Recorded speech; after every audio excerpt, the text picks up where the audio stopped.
Futuro Transcendente. Este livro tem como objetivo principal fazermos grandes reflexões sobre como nós estamos nos portando nesta vida e como nós estaremos perante o universo.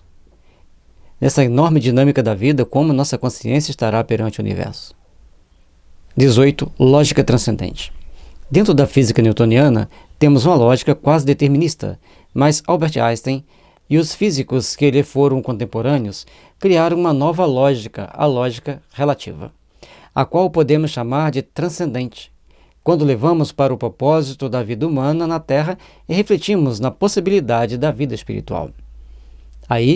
Aqui nós temos um conjunto de fatores, de dados, para nós começarmos a pensar muito. Se a própria física, que estuda os fenômenos físicos, deu uma guinada extremamente transcendente para um ponto de relatividade, aquilo que era determinístico é assim porque assim das leis tais, passou a ser, pode ser assim devido a leis tais, mas pode ser de outro jeito devido a outras leis, ou devido à interação de um conjunto de fatores e de leis da física, tudo se torna muito relativo. Então, entender a vida material pelo prisma da vida espiritual torna-se muito mais importante. Partindo do pressuposto de que possivelmente exista a vida espiritual, devemos buscar entender a filosofia que a retrata, mas essa filosofia deve conter uma certa lógica baseada na bondade de Deus e em uma justiça, podemos dizer, justa, firme e misericordiosa. Pois se erramos, se temos uma vida eterna e Deus sendo justo e bom, devemos ter igualmente a chance de repararmos esse erro e seguirmos o nosso processo evolutivo rumo a ele. Então, olha que interessante. Já parou para pensar nisso? Se, partindo do pressuposto que exista a vida espiritual, nós temos que entender que então que Deus é a suprema perfeição. Sendo Ele a suprema perfeição, nós temos que procurar entender que Ele tem que ter todas as qualidades na expressão máxima. E assim, Ele não vai nos condenar à eternidade do sofrimento. Ele vai nos dar a oportunidade de reparar nossos erros, de reedificarmos os bons sentimentos em nossos corações. Nem sempre vai precisar de ser na outra vida, nem sempre vai precisar de ser no mundo espiritual.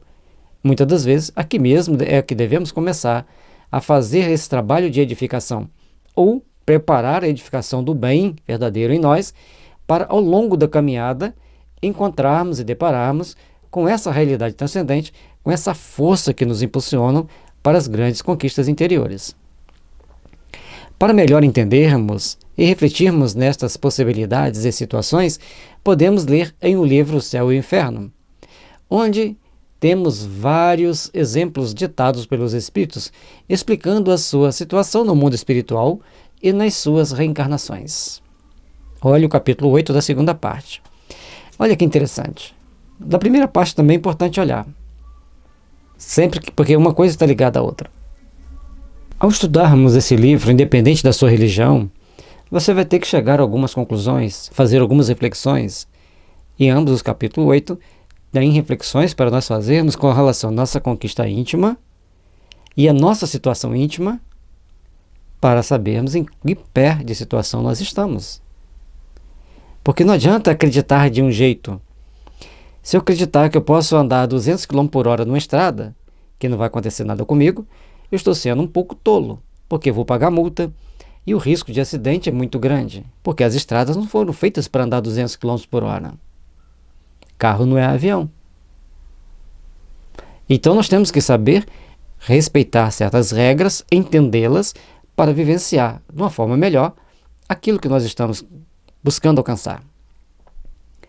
Estudar o livro O Céu e o Inferno é entendermos um pouco desta filosofia e de nós mesmos, mesmo que acreditemos pouco ou apenas parcialmente nela, pois ela pauta na lógica transcendente da vida e mostra-nos a vida sobre vários aspectos, como éticos, morais, sociais, espirituais, e a nossa responsabilidade individual em plasmar o futuro, seja no mundo espiritual ou na próxima reencarnação na Terra, ou também ao longo desta encarnação aqui na Terra.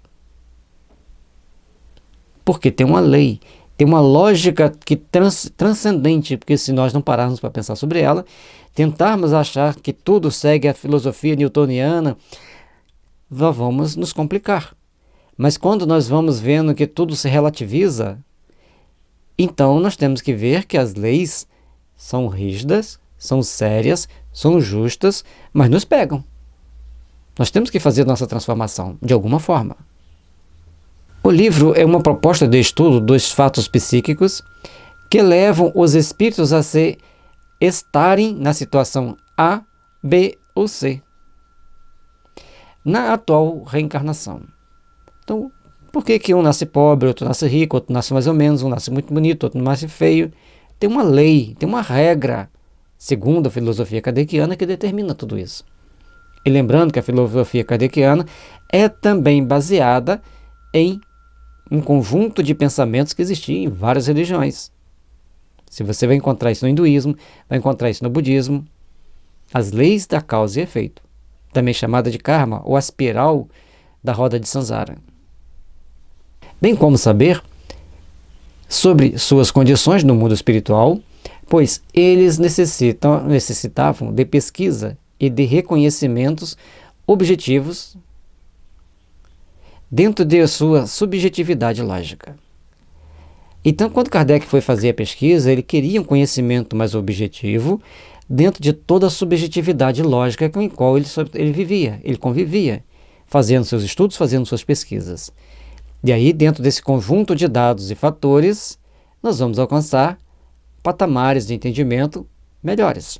Ora, os fatores psíquicos, na prática, são tão importantes quanto os fatos relacionados exclusivamente à vida física, pois estes são a consequência do que se passa nos bastidores da vida psíquica, tanto com relação às reações sentimentais, emocionais, mentais e comportamentais, quanto às reações que vêm da interação do homem físico com a sua interação com o mundo dos espíritos. Observemos então que tem aqui conjunto de dados, conjunto de fatores, que nós temos que parar para refletir, parar para pensar. Todos nós, quando estamos dentro desse relacionamento daqui na vida, muitas das vezes nós pensamos exclusivamente nas coisas físicas, nos prazeres físicos, nas sensações físicas da vida. Mas tudo isso são consequências, e tem consequências que passam nos bastidores da vida psíquica. Todos os nossos sentimentos estão interligados, fazem uma interligação com o mundo dos espíritos. E o mundo dos espíritos está sempre fazendo uma interligação conosco. Agora, com quem nós estamos nos interligando nesse mundo dos espíritos? Certo? E isso é uma explicação muito espírita, muito kardeciana? Sim, mas observemos os fatos. Isso que aqui, a proposta aqui, é a gente observar os fatos. Tanto com relação às reações sentimentais, emocionais, mentais e comportamentais, quanto às reações que vêm da interação do homem físico com a sua interação com o mundo dos espíritos. Tudo isso está interligado. O livro traz essa proposta de entendimento para nós. Porque quando a gente lê, estuda, pesquisa fatos que transcendem as coisas materiais, nós vamos falar assim, opa, então tem alguma coisa além?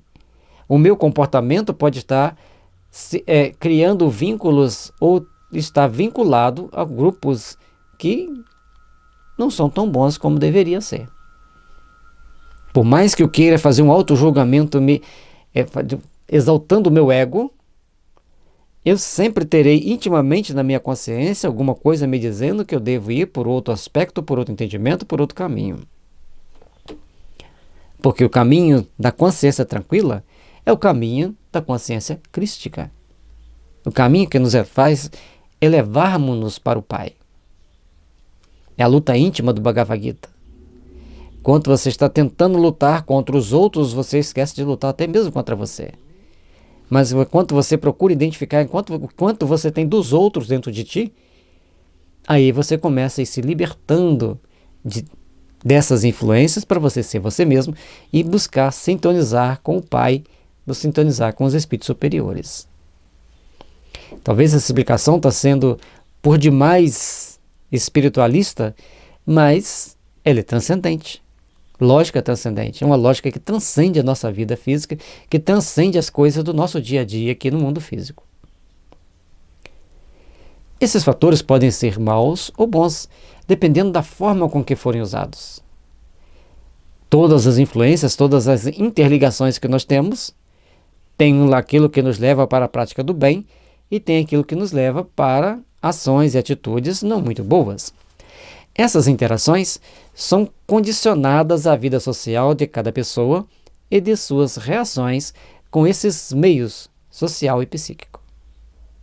Então nós temos as interações com os nossos amigos, com as pessoas que nós convivemos na sala de aula, no trabalho, na família, mas também temos uma inter-relação psíquica com grupos de seres extradimensionais, extrafísicos, espíritos, que interferem muito mais do que imaginamos na nossa vida, na nossa conduta, nas nossas ações, nas nossas conquistas, nas nossas perdas. A avaliação desses fatores é subjetiva e depende de um conjunto de valores intrínsecos de quem os avalia. Sendo assim, precisamos definir um valor ético e moral para termos como referência em nossos julgamentos íntimos dos fatos. E aí vêm as questões mais delicadas que nós temos que encontrar. Onde está o padrão ético e moral para nós julgarmos a referência das nossas ações com as ações que deveríamos praticar para estarmos numa condição superior?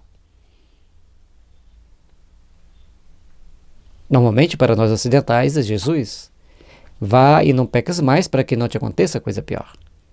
Então devemos procurar tomar atitudes e ações que nos façam centrar para buscarmos objetivos, sentimentos e pensamentos superiores, mais elevados. O livro Céu e Inferno traz grandes reflexões dessa lógica transcendente dentro de um padrão de coerência e demonstra a importância do respeito às leis divinas, tanto quanto se está aqui reencarnado, quanto quando se está no mundo dos espíritos. Essa lógica vai fazendo com que a gente tenha uma reflexão que não é palpável, que não é objetiva, mas ela é bem real. Observando como eu ajo perante as leis divinas, observando como eu interajo com essas leis, eu vou estar buscando alcançar padrões de desenvolvimento superior, padrões de entendimento superior.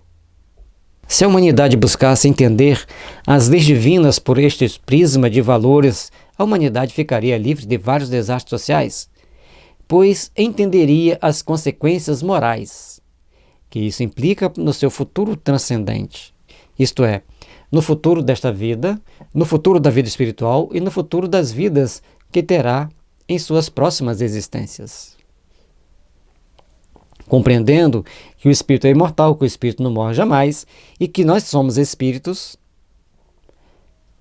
esse ser transcendente, esse ser extrafísico, adimensional, que existe envolvendo tudo e mantendo o nosso corpo físico, então ele dá para nós uma visão mais ampla, mais interativa, mais de uma perspectiva diferente, diferenciada, daquilo que a vida traz para nós, daquilo que a vida exige de nós e daquilo que a vida nos compartilha conosco. E ao termos essa visão mais transcendente, então nós temos que saber como nós estamos aqui, aonde nós vamos chegar aqui, como nós estaremos do lado de lá e onde nós vamos chegar do lado de lá. As mudanças podem parecer difíceis devido ao arquétipo coletivo. Por isso, o ser humano tem mais facilidade de identificação com as ideias aceitas de forma massificada e tem uma grande dificuldade de inovar suas concepções de vida, mesmo que elas sejam evidentemente melhores que as que ele acredita até então. Toda ideia nova, por mais bem apresentada que ela seja, por mais características boas que ela teve, apresente-se, as pessoas terão mais facilidade de identificar com padrões velhos, caquéticos, mas massificados, do que com as novas. Por isso as mudanças são tão difíceis. Transcender esse arquétipo coletivo é uma situação muito delicada.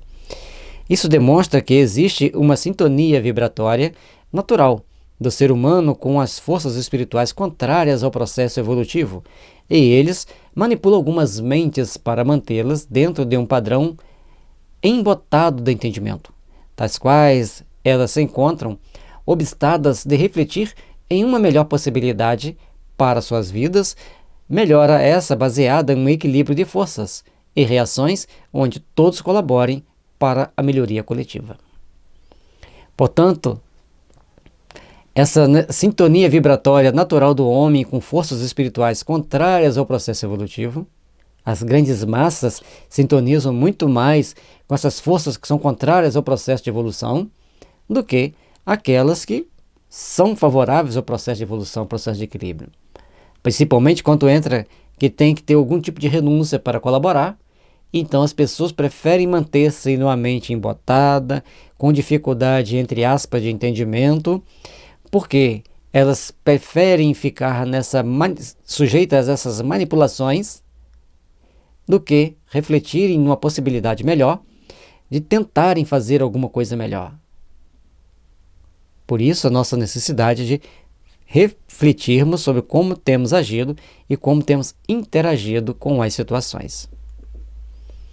A mudança na forma de raciocinar sobre as verdades espirituais exige o desenvolvimento de um conjunto de valores internos e de autocrítica para poder entender a transcendentalidade da vida, a grandeza do universo e o poder infinito de Deus, que gerencia trilhões e trilhões de estrelas, de planetas e de almas, seus movimentos, e sustenta a vida em todos os níveis de manifestação.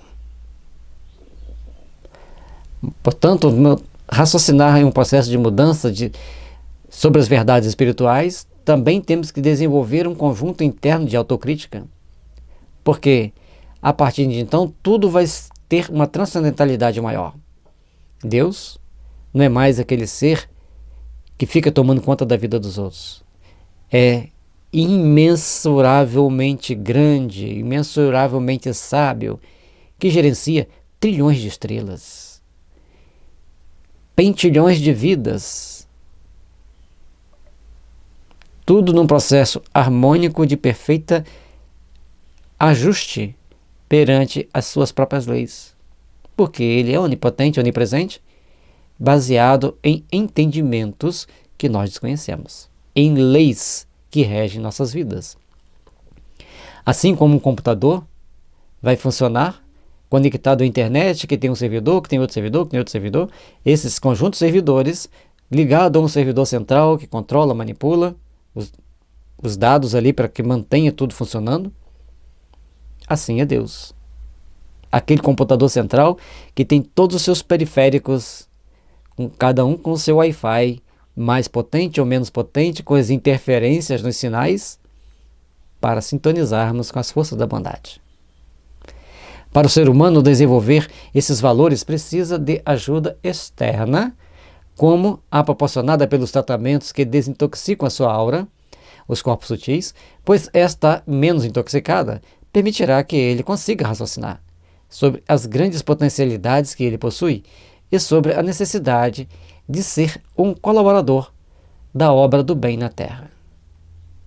Quando todos nós entendermos que estamos imersos nesse jogo de forças, nesse jogo de fatores em que cada um faz a sua parte, cada um faz a sua colaboração para a transcendência, para o empreendimento, para o crescimento de todos nós. Aí, entendendo isso, daremos os passos necessários para conquistarmos-nos a nós mesmos e abrirmos-nos para as realidades que até então desconhecemos. Independentemente da religião professada ou preferida, o ser humano deve buscar raciocinar sobre a grandiosidade da vida e de como será a realidade da vida espiritual, por mais absurda que ela possa parecer no primeiro momento. Mas tem que raciocinar dentro de uma lógica transcendente e sem medo das consequências dos seus atos e de mudar de opinião. Mas ter o cuidado de evitar permanecer preso a um ponto de vista e de entendimento equivocado que o atará em um lodaçal de dívidas frente às leis cósmicas, por falta de autocrítica sobre os seus próprios atos e das consequências que poderão advir dos seus efeitos. Cada ser, cada ação, cada atitude, cada um vai procurar agir de forma a colocar passo a passo do seu processo de evolução, a colocar pedra a pedra para crescer-se espiritualmente falando. Se você não faz a reflexão dessa grandiosidade da vida, se você não procura entender que tem algo muito além daquilo que você percebe, daquilo que você vê, então você está preso, atado em um ponto. Você não vai conseguir liquidar suas dívidas espirituais frente às leis cósmicas, porque você está preso em dúvidas, você está amarrado ali naquele ponto e você não abre a sua mente para perceber coisas novas, para dar passos novos, para conquistar algo além das suas possibilidades. Por isso, cada um de nós tem uma consequência pelos atos que fizermos. E também temos as consequências que podem advir dos atos que tivermos feitos. Agora, cada decisão tem uma consequência, cada decisão tem um patamar que nós precisamos nos elevar, nos transcender para conquistarmos algo mais. Por mais absurdos que os fenômenos psíquicos e a realidade da vida espiritual possa parecer, eles têm uma lógica que transcendem o ponto de vista mais materialista, mas é subjetivamente real para a lógica espiritual. Digo lógica espiritual, pois os fatos dizem por si sós. E a filosofia kardeciana nos esclarece a lógica de todos os fenômenos psíquicos e nos dá condições de buscarmos entender como os fenômenos podem ser educados e controlados e as dores podem ser atenuadas pela ação das pessoas de bem que buscam agir na melhoria da qualidade de vida de todos nós. Aqui tem muitas informações. Os fenômenos psíquicos podem ser muito absurdos, mas eles pertencem a uma realidade transcendente. Eles pertencem a uma realidade e uma lógica que nós não conseguimos pensar nela todo dia. Não estamos acostumados a pensar sobre isso, nem falar sobre esse assunto. Mas dessa lógica vai trazer para nós outras reflexões. Você não precisa de ser espírita para estudar Kardec. Você precisa ser inteligente para estudar os fenômenos que gerenciam a nossa vida do ponto de vista espiritual. A partir desse momento, você vai reformular seus conceitos. Vai se tornar, em qual religião você estiver, um cidadão melhor. Porque você sabe que tem interações nas leis que regem a nossa vida. Você sabe que tem interações nas leis que direcionam os seus passos. E em cada ato da sua vida tem uma consequência que voltará contra você mesmo. Ou te impulsionando para a luz, ou te mantendo preso na retaguarda do processo evolutivo, ainda nas sombras. Entender as realidades transcendentes, entender as lógicas que gerenciam a nossa vida, é buscarmos ultrapassar barreiras que nos amarram nos processos evolutivos retrógrados e ficando no mesmo lugar por muito tempo, para nos dar a chance e a liberdade de ampliar nosso entendimento, ampliar nossos conceitos de vida e buscarmos a transcendência dos fatos, buscarmos a plenitude do nosso ser e a valorização de nossos ideais superiores. Somente assim estaremos conquistando um mundo melhor, porque nós estamos inseridos aqui no mundo onde nós estamos. E nesse mundo onde nós estamos criando condições para vivenciarmos alguns dias à frente, mas também estamos criando condições que nos imantam no todo universal, sobre uma condição A, B ou C, porque a vida é dinâmica. E nessa engrenagem da vida, nós temos que saber em que condições nós estamos nos colocando para a preparação das realidades transcendentes, do crescimento da vida aqui e além, para que as luzes divinas estejam sempre nos envolvendo e nos impulsionando para o crescimento, para a paz e para a realização das forças do bem em nós mesmos.